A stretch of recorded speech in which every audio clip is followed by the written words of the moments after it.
मैया ने ठाकुर जी को याद करा दिए, बोले लाला तेरी नाक कहाँ है? सो ठाकुर जी नाक पकड़े हैं अपनी, जेरी नाक।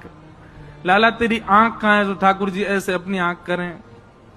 लाला तेरी जीभ कहाँ है? सो ठाकुर जी जीभ निकालें, जेरी जीभ।